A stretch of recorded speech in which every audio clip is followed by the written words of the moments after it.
Bom dia e olá para vocês que estão acompanhando a nossa live aqui, ao vivo ou gravada. Hoje nós estamos na nossa última live de direito do consumidor, que é cheia de travessuras, cheia de doces ou travessuras, né? No mês do Halloween. Por quê? Porque desde os dois últimos encontros nossos, eu estou mostrando para todo mundo como as questões relacionadas a direito do consumidor aparecem com enorme pegadinha, enorme travessuras, assim. Não pegadinhas, mas certamente travessuras, porque, como os antigos chamam, são perguntas capciosas, questões capciosas, ou seja, questões bem danadas que o avaliador da OAB coloca na prova e que são incluídas na temática de direito do consumidor. Mas muitas dessas questões, e algumas nós vamos ver aqui, elas não aparecem facilmente nem mesmo no Código de Defesa do Consumidor. Você acaba tendo que responder com base num certo bom senso que você tem que desenvolver na medida em que você vai lendo, estudando, observando sobre direitos do consumidor.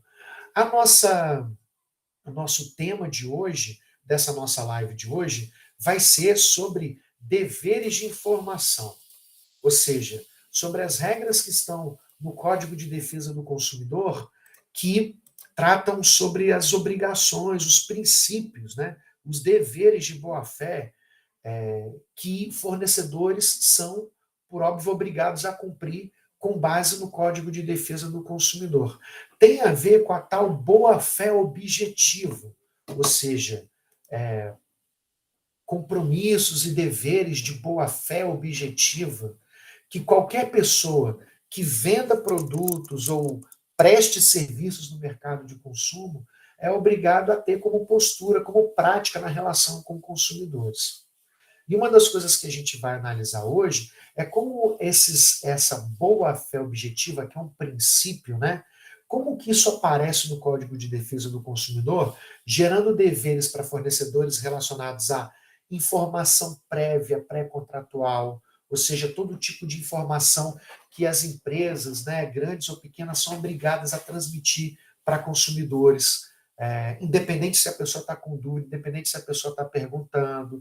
Ou seja, é absolutamente errado, ilegal, você colocar um produto no mercado de consumo que a pessoa não sabe qual é o preço daquilo, não tem etiqueta de preço, ou não vem com manual de instrução, não tem um rótulo dizendo como é que aquilo funciona, quais são os perigos, né? Ou um contrato, um serviço que é apresentado para a pessoa e depois ela descobre que tem um monte de coisa enganosa, um monte de mensagem enganosa, promessas que não foram cumpridas, que só depois a pessoa descobre. Tudo isso tem a ver com esses deveres de informação, esses deveres de boa-fé, que o Código de Defesa do Consumidor chama de oferta. A oferta de produtos e serviços. Toda vez, oi Andréa, bom dia, bem-vinda aqui na nossa live. Toda vez que uma empresa coloca no mercado de consumo um produto ou serviço, a gente chama isso de oferta, ela está oferecendo. E oferecer coisas para consumidores no Brasil exige um conjunto de compromissos, deveres de transparência, de honestidade, que eles estão mais ou menos no Código de Defesa do Consumidor. Bom dia, Antônio Salgado. Bem-vindo aqui à nossa live. E aí, uma coisa é tranquila quando a gente lê isso no Código de Defesa do Consumidor e quando eu vou mostrando isso em teoria.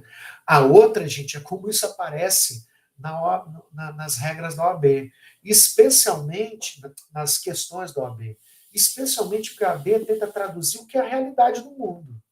As questões da OAB, elas não são aquelas coisas assim meio malucas, meio fictícias, como antigamente, questões de direito penal de antigamente, né? Um cara está no Paraguai, aí ele dá um tiro com sua arma num outro indivíduo que está no Brasil. A pessoa cai no Rio e vai parar na Argentina, né? Aonde tem que ser julgado esse criminoso? Aonde o crime aconteceu? Essas perguntas meio, meio malucas, né? Meio impossíveis às vezes, né?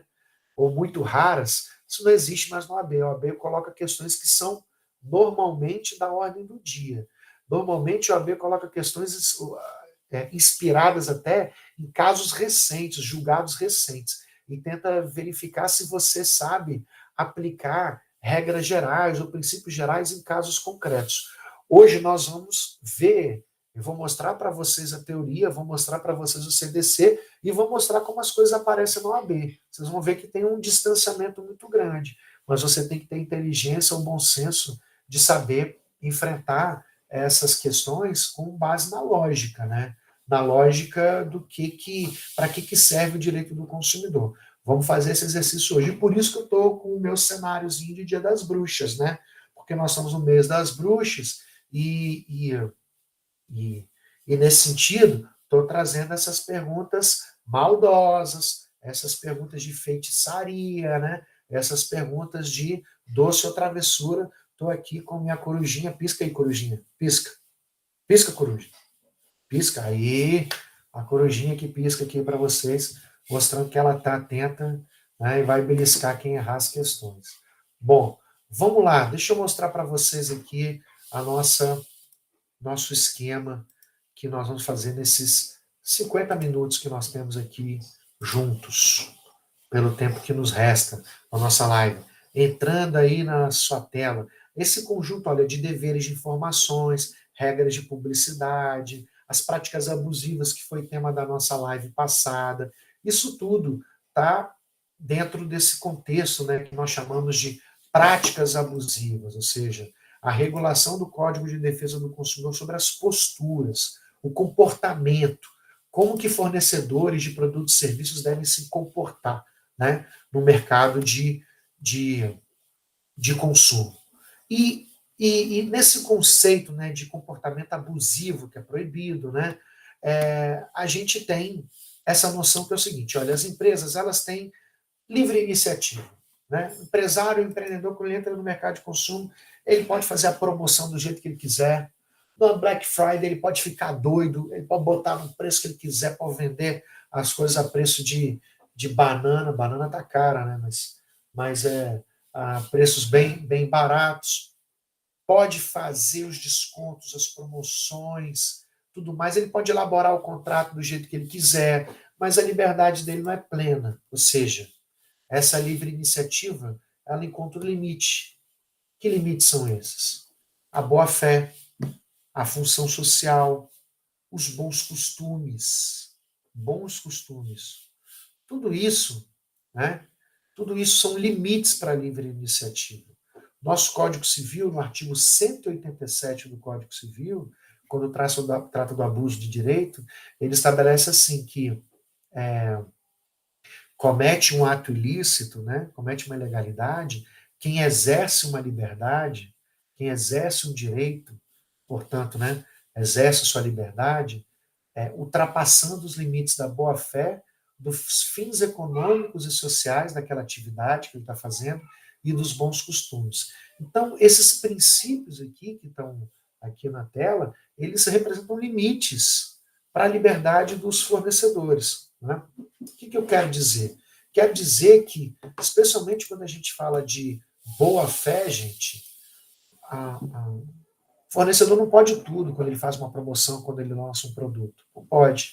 Ele não pode querer tirar vantagem. Ele não pode querer se aproveitar. E o mais importante, ele tem que ter compromissos com os seus consumidores que estão relacionados à solidariedade, à lealdade, à transparência, né? Ou seja, compromissos de cuidar dos interesses da outra parte, que são os consumidores. Né? Nós não podemos aceitar mais no mercado de consumo uma prática de empresários, de empreendedores, que só se preocupa com o lucro, que só se preocupa com as suas vantagens. Nossa legislação de defesa do consumidor exige um comportamento com o empreendedor, com os empresários, pequena ou grande empresa, tá? De se preocupar com os interesses dos consumidores. Ou seja, se preocupar verdadeiramente com seus clientes. O que eu quero dizer com isso? Essa coisa de o cliente tem sempre razão, né? Não necessariamente, né? Mas esses slogans, aqui é o cliente é quem manda, né? Tem são conotações, são slogans de marketing, né? Mas a lei, não nesse exagero que o cliente tem sempre razão, ou quem manda na loja é o cliente, é o consumidor, não necessariamente nesse nível, né, de submissão total aos interesses dos consumidores, mas por trás disso, gente, tem princípios jurídicos que determinam que fornecedores têm que cuidar, têm que se preocupar com o que os consumidores estão desejando, não podem querer passar para trás, não podem querer tirar vantagem, não pode querer enganar, tá bom? Vamos seguir aqui com o conceito de boa-fé.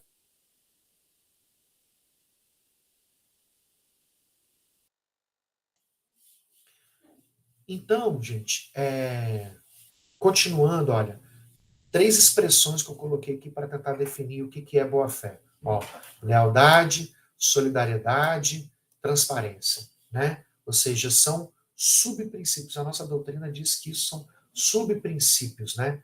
Que estão no conceito de boa-fé. Vamos falar então o que essa boa-fé se traduz em deveres de informação. Vou mostrar aqui uns 2 artigos para vocês, tá? E depois nós vamos já para responder umas questões da OAB. Vou mostrar 2 artigos importantes aqui. Os artigos 31 e artigo 30 do Código de Defesa do Consumidor. Olha só, deveres de informação. O que são esses deveres de informação? Como eu falei no começo, gente, ninguém pode colocar nada no mercado de consumo. Ou seja, eu estou falando de empresários, né? Empreendedores, empresas, grandes ou pequenas. Não se pode entrar no mercado de consumo querendo esconder informação importante dos consumidores. As pessoas têm, nós consumidores, temos direito de saber sobre aquilo que nós estamos comprando e aquilo que nós estamos contratando, né? Qual que é o objetivo disso? É que se você não tem informação prévia sobre aquilo que você está sendo oferecido, está sendo ofertado para você no mercado de consumo, você não consegue pesquisar, você não consegue tomar uma decisão sobre qual produto ou serviço te traz o melhor custo-benefício, qual que atende mais às suas necessidades, né? Vamos imaginar uma seguinte situação. Ó, vou pegar uma foto aqui de uma gôndola de supermercado. Deixa eu ver se eu consigo achar. Gôndola de supermercado, água mineral. Né? Vamos pegar essa imagem aqui. Ó. Maravilha. Ó, vou pegar essa imagem. Deixa eu ver se eu consigo colocar aqui uma apresentação. Uma apresentação aqui, rapidamente. Espera aí. Estou fazendo a coisa no improviso aqui. Opa, opa. Pronto, massa. Olha aí. Olha aí. Vamos pegar a imagem dessa. Ah, não consegui, peraí. Agora vai. Opa, agora vai, agora vai.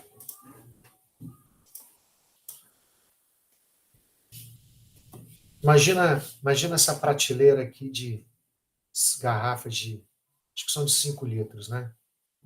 Hoje, gente, existe diferença de água mineral para vocês? Água tem gosto. No Brasil, água mineral não tem muito isso. Né? Em outros países tem a água mais salobra ou menos salobra, né? Dependendo da fonte que está tirando.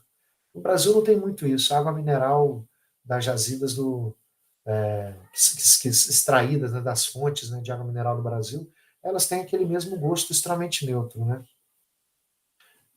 Então, se você vai comprar uma água mineral, por exemplo, uma garrafa de 5 litros, acho que é essa aqui, né? Se você vai comprar uma são todas iguais, né? Você vai comprar o quê? A mais barata, concorda? Mais barata. Se não tem o preço aqui embaixo, né? Se na prateleira não está mostrando o preço, o risco de você acabar levando a mais cara é grande.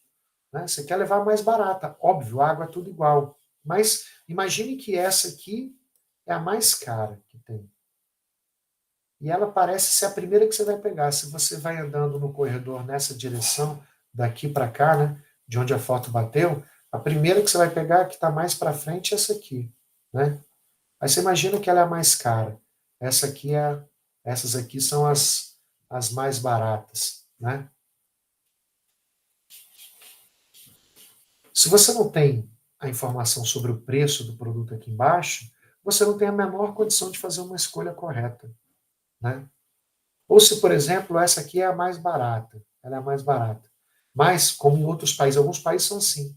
No rótulo não está dizendo ela que ela tem uma quantidade de sódio, ou seja, ela é mais salobra, ela é mais salgada. Não sei se vocês já experimentaram uma água mineral aqui em países vizinhos, Uruguai, Argentina, se você for lá, eles têm que colocar no rótulo de maneira destacada. Senão você compra uma água que ela é meio salgadinha, assim, ela não é muito saborosa.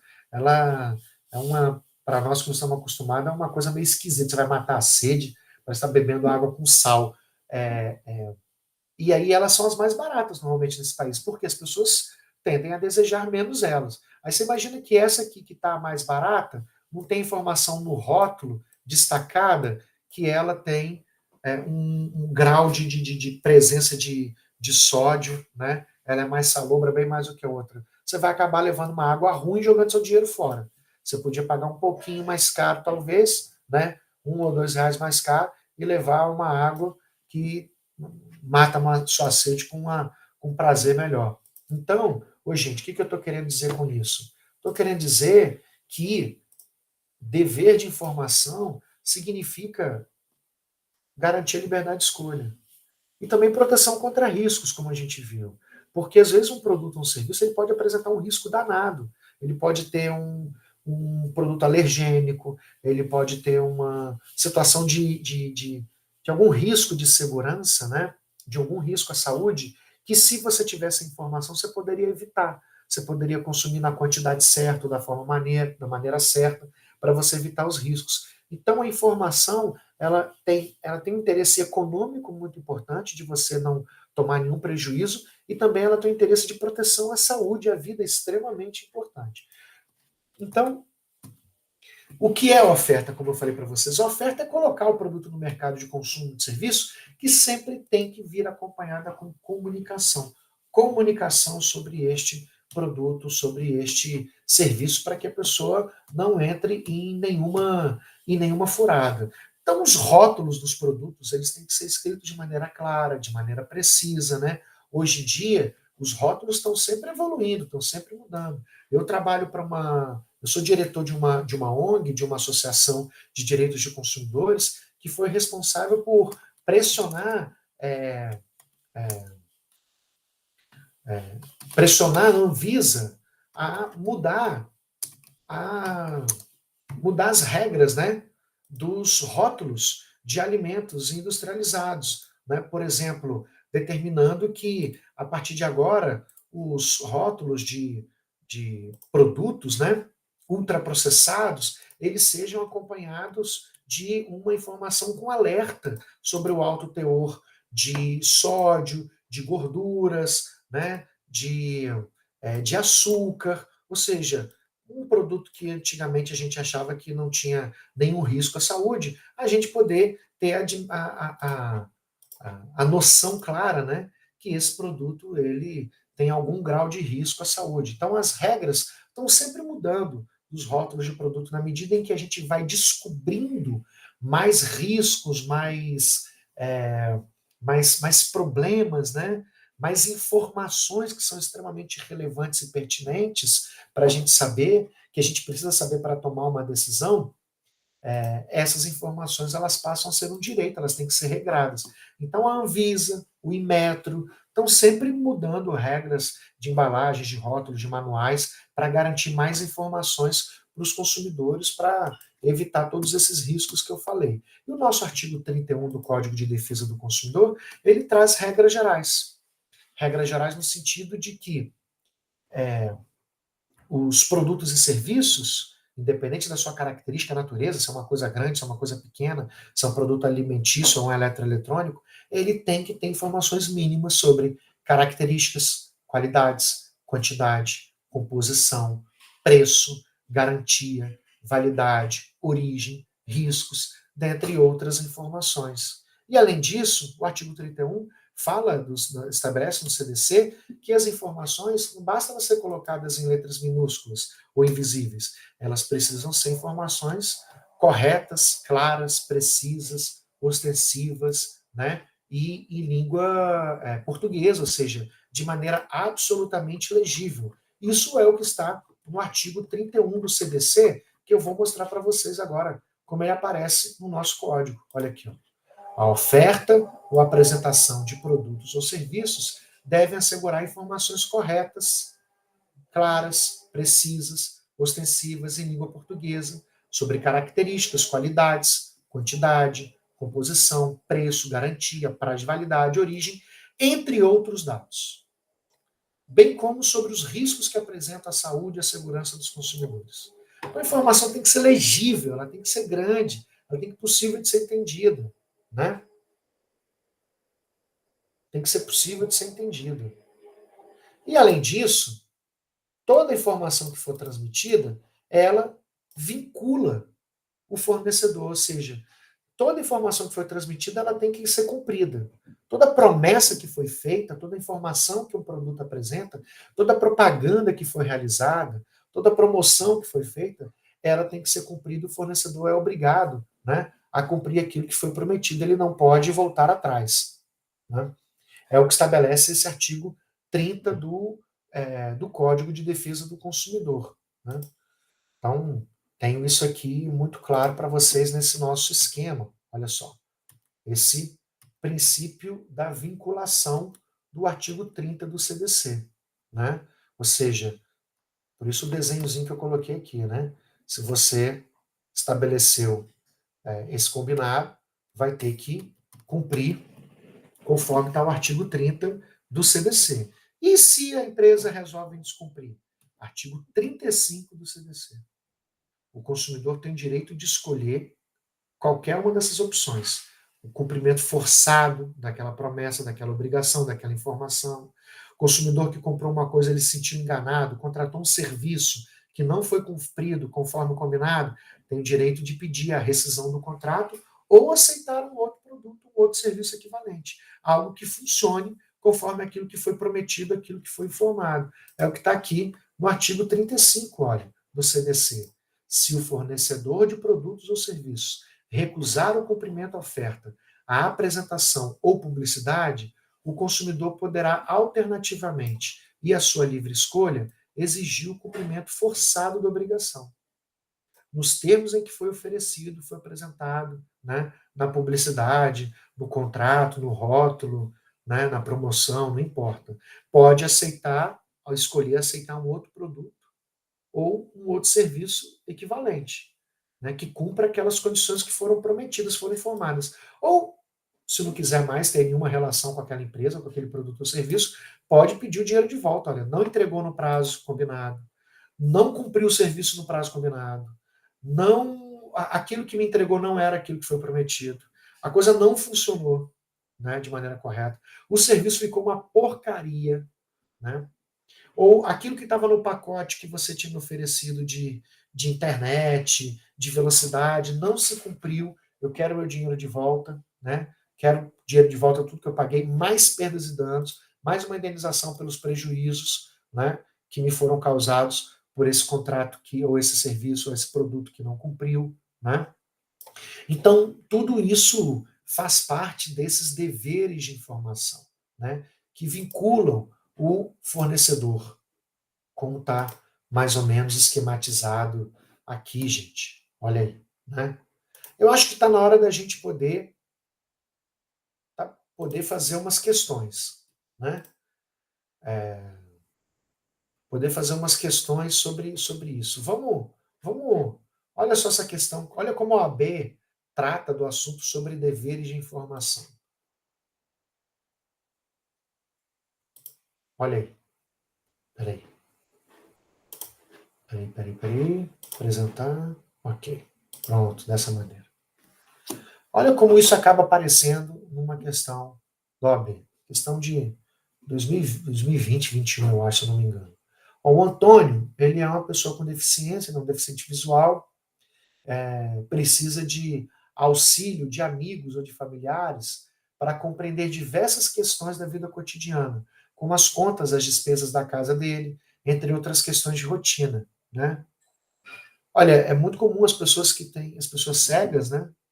Elas, às vezes a gente acha que ela tem dificuldade só na hora de comprar uma coisa. Não, depois em casa, uma pessoa não consegue, por exemplo, diferenciar, pode ter dificuldade de diferenciar entre uma garrafa PET com óleo e uma garrafa PET com uma bebida, com um refrigerante, com uma água, por exemplo. Pode, pelo tato, pode ter dificuldade, porque os rótulos, eles não são adaptados a isso, não são preparados para isso, para as pessoas com deficiência visual, que é um absurdo, né? Contratos, às vezes a pessoa recebe um contrato e ela não está em braille, ela não consegue, obviamente, ter acesso ao conteúdo, ao conhecimento daquele contrato. Pensando nessa dificuldade, o Antônio procura você como advogado para orientá-lo a respeito dos direitos dos deficientes visuais nas relações de consumo. O que vocês acham que é a resposta certa aqui?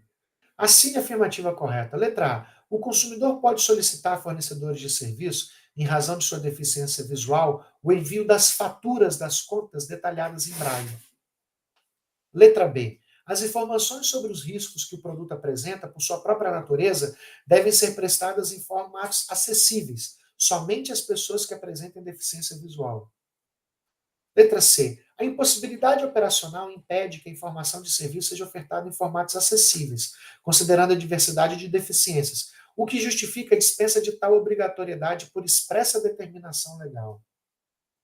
Ou letra D. O consumidor pode solicitar as faturas em braille, mas bastará ser indicado o preço, dispensando-se outras informações por expressa disposição legal. Mas aí, gente, a gente não conhece aqui, a gente não viu nenhuma regra específica no CDC para direitos à informação de consumidores com deficiência visual. A gente não estudou, nem vai estudar. Estatuto da Pessoa com Deficiência, né? Não conhece. Nós não vamos aqui na nossa live conseguir pesquisar sobre essas regras, né? Se especifica se existe decreto, lei, portaria que determina como que as faturas de serviços essenciais têm que ser enviados para pessoas com deficiência visual, mas você está diante da prova do AB e você tem que marcar. Qual que você marca? Letra A, B, C ou D? Qual que você marcaria, Andréia? Os fornecedores têm alguma obrigação de entregar informações acessíveis, em braille, por exemplo, né? Ou outras formas, por áudio, talvez, né?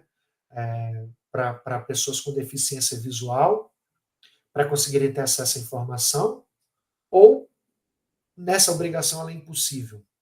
Você já foi a algum supermercado e viu uma seção de produtos, um departamento de produtos, ou produtos com as informações destacadas assim no rótulo, na embalagem, em braille? Você já viu isso? Você fica na dúvida, né? Você fala, eu nunca vi, eu acho que deve ser porque o fornecedor não tem obrigação de ver isso. Qual será a resposta correta? E a resposta correta, gente, pensando numa lógica de direito do consumidor, pensando numa lógica que todos temos direitos à informação e que somos todas, pessoas consumidoras, independente de nossas deficiências, né?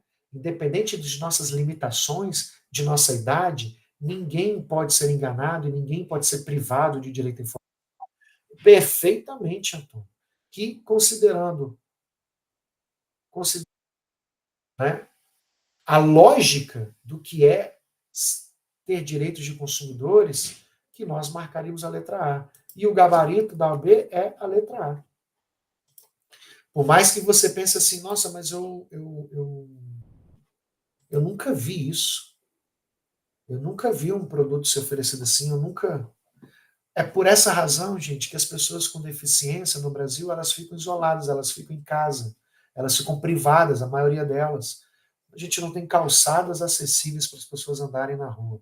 A gente tem, no Distrito Federal, na nossa capital especial, a legislação de mobilidade urbana para pedestres é absurdamente ruim, é extremamente negativa, é descumprida por todas as autoridades e empresas e donos de imóveis. Então a gente não tem calçada cidadã, a gente tem calçada cheia de obstáculos. A pessoa entra dentro de uma loja, dentro do supermercado, não consegue adquirir produto sem uma ajuda de um servidor, de um funcionário ali, para conseguir comprar. E o pior, quando chega em casa, talvez tenha dificuldade de usar aqueles produtos que consumiu, tem dificuldade de contratar serviços. Hoje tem se desenvolvido várias tecnologias para você comprar pela internet, para você conseguir contratar à distância, ou seja, você consegue ter aplicativos que conseguem ler, né, as informações para você, mas não é todo mundo que tem acesso às informações, não são todas as regiões do Brasil que você tem uma internet de qualidade para conseguir ter uma aplicação ali no celular que lê, né, as informações e consegue traduzir para a pessoa. Isso é muito novo. O Código de Defesa do Consumidor é de 1990. Né? Então, é normal a gente duvidar que seja a letra A. Mas a OAB está pensando no dever ser. Não como as coisas são, mas como elas deveriam ser.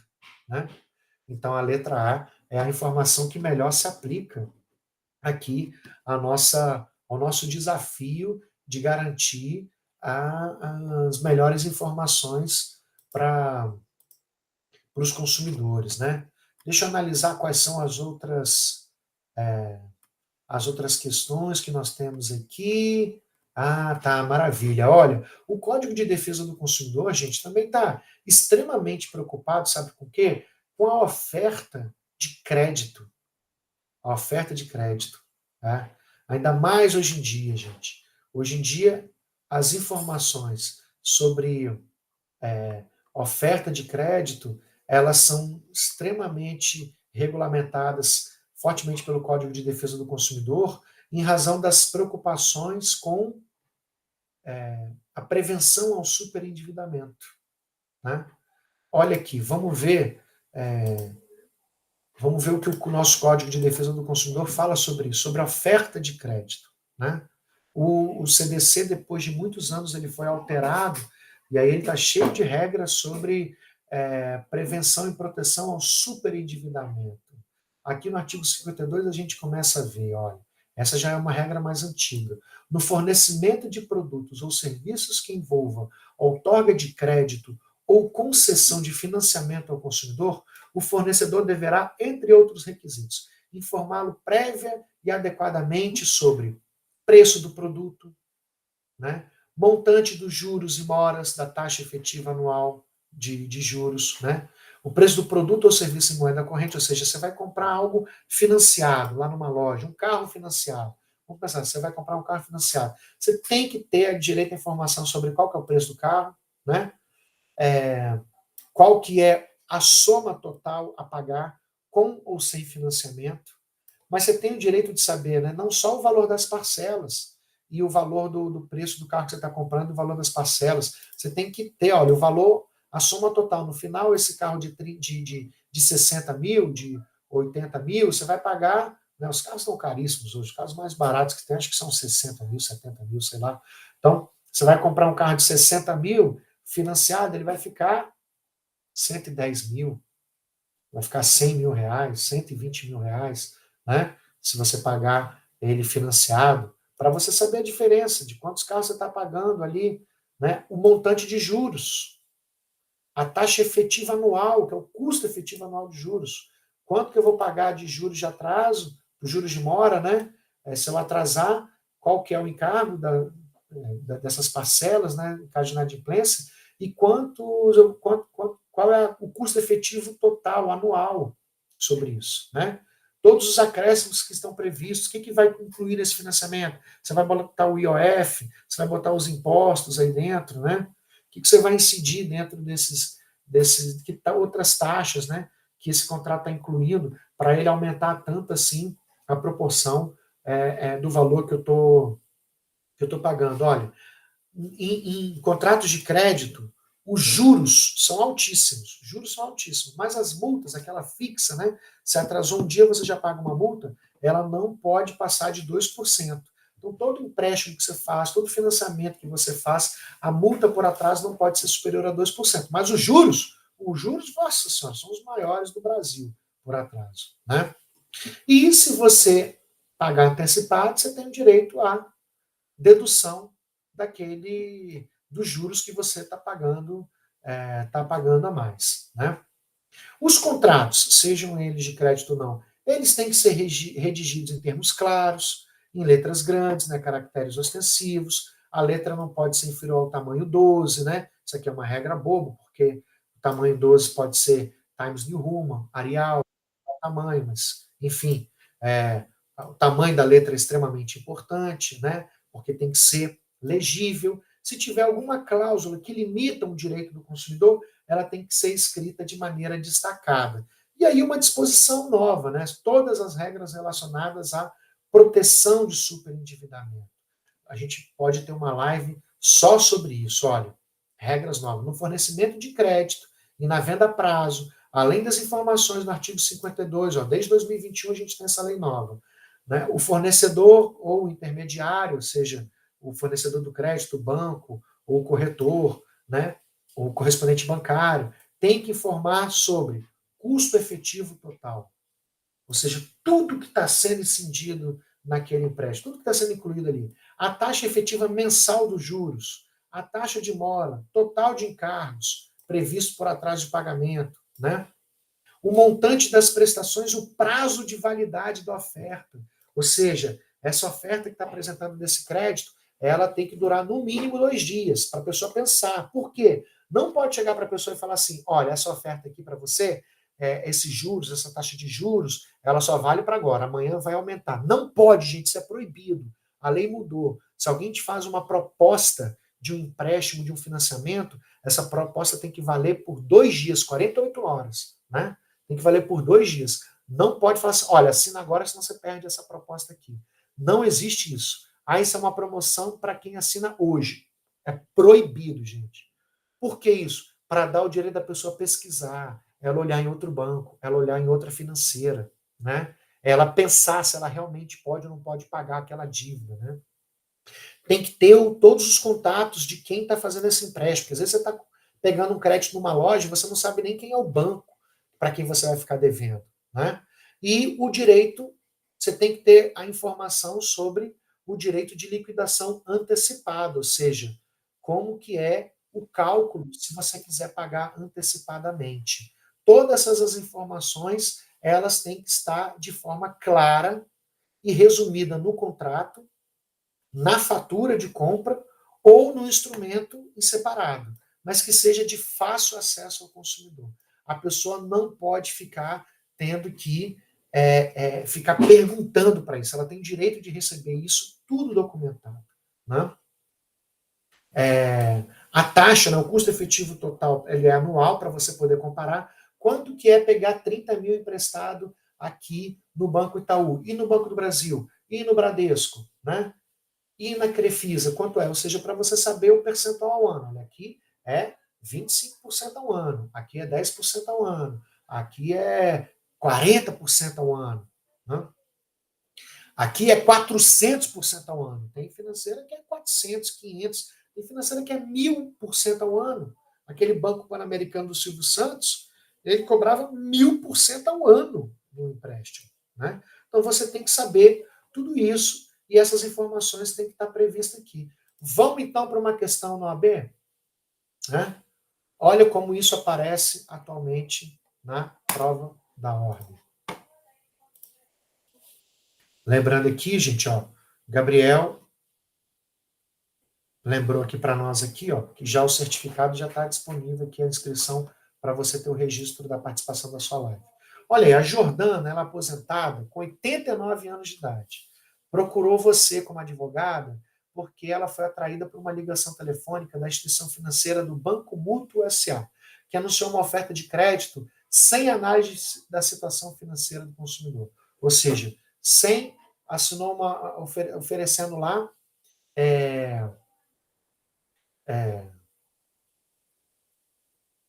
vamos. Tem umas questões aqui que eu acabei de mostrar no AB. Ou seja, aquelas coisas assim, olha, emprestando dinheiro sem análise de crédito. Emprestando dinheiro sem, mesmo que você está com o nome na SPC, no Serasa, a gente nem quer saber. Né? Fizeram assim. Então, ela, Jordana, que é a época da oferta do crédito estava em situação financeira muito difícil, ela contratou esse crédito. Ela pegou esse empréstimo. E só que ela tem a aposentadoria muito reduzida, né? E dos compromissos indispensáveis que ela tem para a manutenção do lar e da sua saúde, ela não tem como pagar todas essas dívidas, que a cada vez ficaram maiores. Ou seja, ela está te procurando para a famosa ação de revisão dessa dívida com base no superendividamento que ela está. Diante dessa situação hipotética, assine a alternativa correta. É direito básico do consumidor a garantia de práticas de crédito responsável, bem como a proteção contra a publicidade enganosa. Letra B. Para responsabilizar o Banco Mútuo S.A., impondo-lhe a obrigação de indenizar, é necessário comprovar o ato de negligência do banco que emprestou para ela, né, falando, sem dar as informações corretas para ela. Tendo em vista que a contratação se deu fora do estabelecimento empresarial, ela tinha um prazo de 10 dias para se arrepender. Né? E as instituições financeiras não são obrigadas a analisar a situação financeira do consumidor. Elas apenas consultam o serviço de Serasa, SPC, né, antes de emprestar. Qual que é a alternativa aqui? Essa está muito fácil. Qual vocês acham que é a alternativa?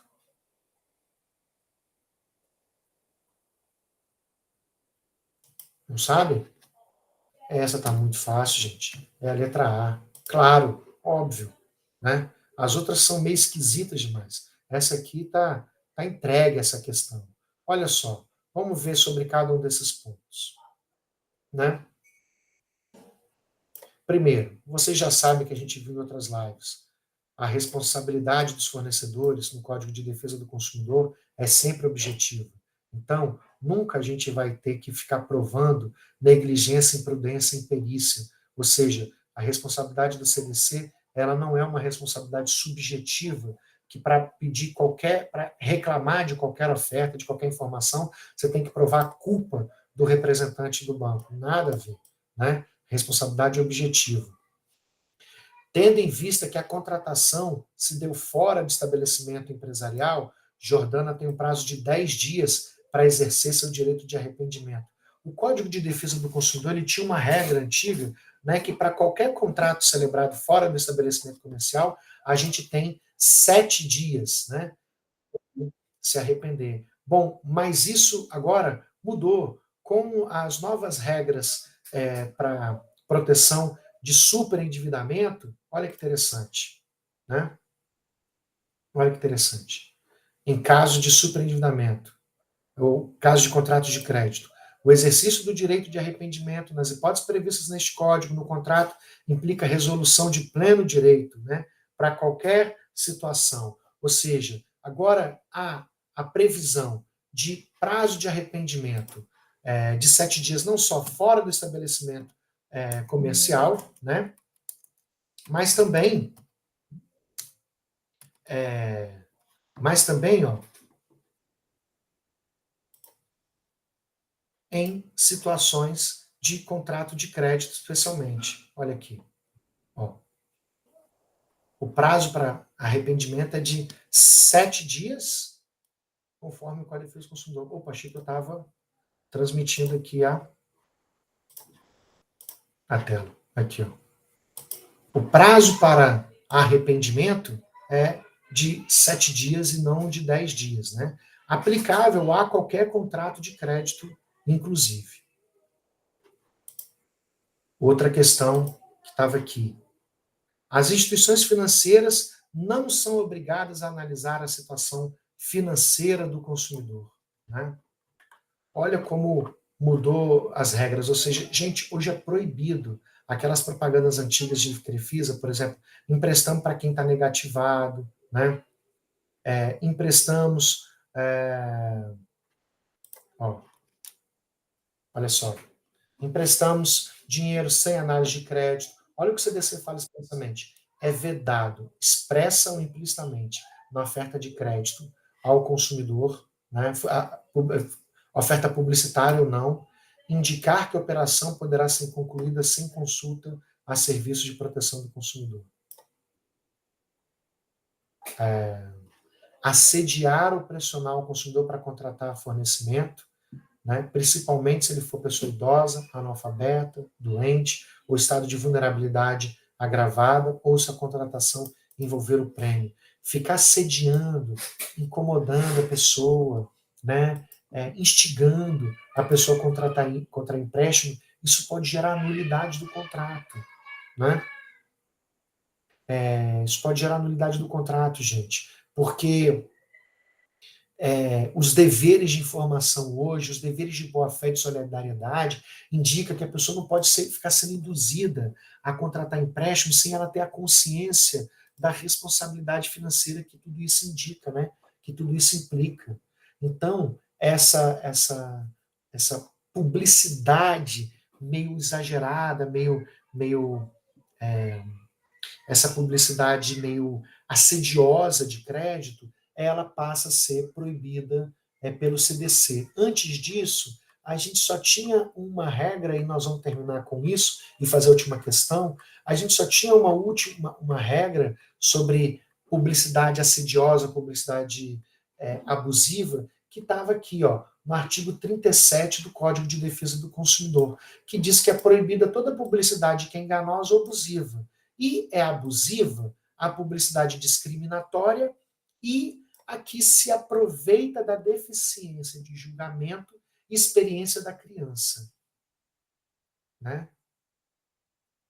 Ou seja, essa era a única noção de publicidade mais abusiva que tinha. Hoje não. A publicidade de crédito, que também engana, pressiona, coage, constrange, incomoda a pessoa, né? Com informações até falsas, ou informações exageradas sobre aquela vantagem do crédito, ela pode gerar nulidade daquele contrato. A empresa ela pode acabar sendo punida e você pode conseguir entrar com uma ação revisional desse contrato, especialmente se é uma pessoa com 89 anos de idade, como está aqui, ó. Não, peraí, não era essa aqui que eu queria, não. Cadê? Ó. Como é essa situação aqui, ó, né, da nossa questão. Uma pessoa com 89 anos de idade, né, e para quem foi oferecida a ideia de oferta de crédito sem análise da situação financeira. Você consegue entrar com uma ação, se você conseguir provar esse contexto aqui, nós vamos lá naquelas disposições novas do Código de Defesa do Consumidor e anula esse contrato, né? E anula esse contrato. Vamos para as últimas questões aqui, nós temos mais um tempinho. Olha aí. Se a gente tiver que responder essa aqui, ó. No instrumento da oferta de crédito pessoal em favor de um microempreendedor individual, MEI, né, o Eugênio Barros, constou o montante de juros de mora e a taxa efetiva anual de juros. Ao indagar o intermediário sobre a omissão da taxa efetiva mensal de juros no custo efetivo total da operação, a gente acabou de ler sobre isso ali no texto do CDC, e do prazo de validade da oferta, ou seja, qual que é a taxa anual, mensal e anual? O que está incluído, né, no custo efetivo total desse empréstimo? Ou seja, todos os impostos, o que está incluído aí? Qual que é a taxa anual desse custo efetivo? Quanto vai me custar esse empréstimo no final? Quanto eu vou pagar ao total de empréstimo? Né? Estou pegando 30 mil reais, no final vou pagar quanto? Qual que é o percentual anual a mais que vou pagar desse valor? E ele recebeu as seguintes explicações: que a taxa efetiva mensal de juros estava indicada no documento em separado, que foi apresentado para ele. Tem que explicar, já entreguei separado para você. Né? A outra coisa, o custo efetivo total você tinha que consultar no aplicativo da instituição. Então eu não tenho como, você vai no aplicativo lá do banco e você se informa lá da financeira, porque aqui eu não tenho. E 3, a oferta é válida apenas no dia de hoje. Né? Então, amanhã eu não tenho não tem que te dar nenhuma informação mais sobre isso, porque para amanhã a oferta já não é mais válida. Né? Considerando essas explicações, qual que é a alternativa, gente? Letra A. Todas as explicações estão corretas?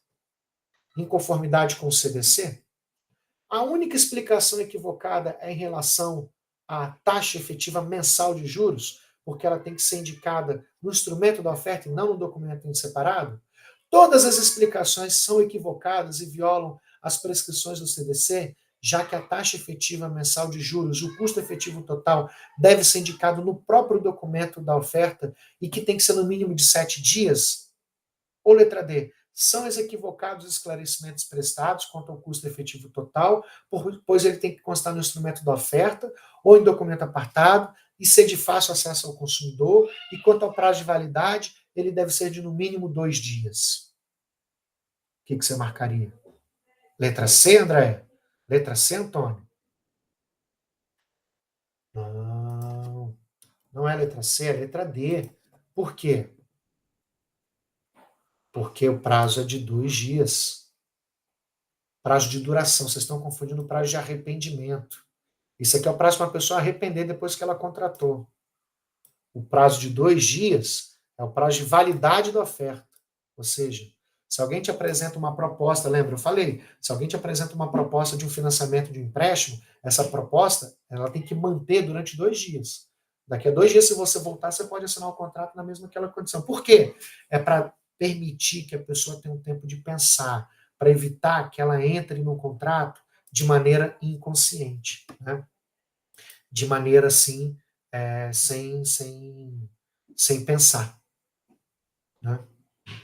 Então ela possa ter um prazozinho, e o prazo é só de 2 dias, né? Para que ela possa pesquisar, por exemplo. Tá? Deixa eu ver se eu tenho mais uma questão aqui, pessoal, que dá tempo ainda. Temos aqui 3 minutinhos. Vamos ver se a gente tem mais 3 minutinhos aqui.